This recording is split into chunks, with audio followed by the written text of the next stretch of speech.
જય માતાજી મિત્રો, આજ છે આપણો ડે 52 ને આપણે જવાનું હતું આપણા કાકાને લઈને ગેસનો બાટલો લેવા જવા. એટલે આપણે નીકળી ગયા હતા ને આવી ગયા હતા આપણા મિત્રના ઘરે. ત્યાં આવીને જોયું તો વિષ્ણુ ઘોડી હાટું ખડ કાપતો હતો. આપણે કીધું આવડે તો હે ને કે આપણને બધું આવડે, નો હું આવડે કે લે. અત્યારના છોકરાઓને મેગી ફૂલ માર્કેટમાં હે. આ મેગી ખાઈને કંઈક દેશ હાટું કરશે હો. પછી આપણે નીકળી ગયા આપણા કાકાને કૂટર લઈને ગોતવા હાટું કે કીધું વળતા ક્યાંક ભેગા થઈ જાય તો લેતા આવી. એમને કઈ ખર્ચો બળચો નહીં ભાડાનો, પણ ચઈ ભેગા થયા નહીં. આ ગમે ખૂણા ખાંચકામ કરી ગયા હોય. હાનિકોર આપણે કૂટર મૂકવા રિટર્ન આવ્યા એટલે આપણને ખબર પડી કે બા ગયા હતા જાત્રા. એ આમ જડેશ્વરે દર્શન કરવા ગયા હતા. હાનિકોરથી કુલી નંબર 420 નીકળો.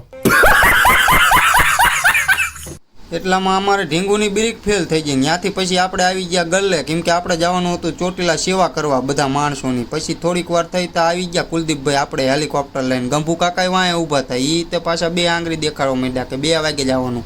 અને પછી આપણે બરફ ભાંગીને કટપ્પાની સહાયતાથી નાખી દીધો બરફ. ઠીક છે સમજ્યા.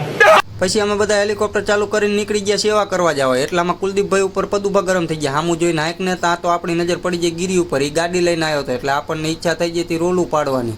એટલે પછી આપણે સનરૂમમાંથી બહાર નીકળીને આપણે પાડી દીધું ફૂલ રોલું. આપણી પાસે બહુ પૈસા એટલે. કુલદીપભાઈ હું ફોર્મમાં આવી ગયા. હેલિકોપ્ટર એવું ઉડાડ્યું કે ઓડીને આગળ નહોતા થવા દેતા.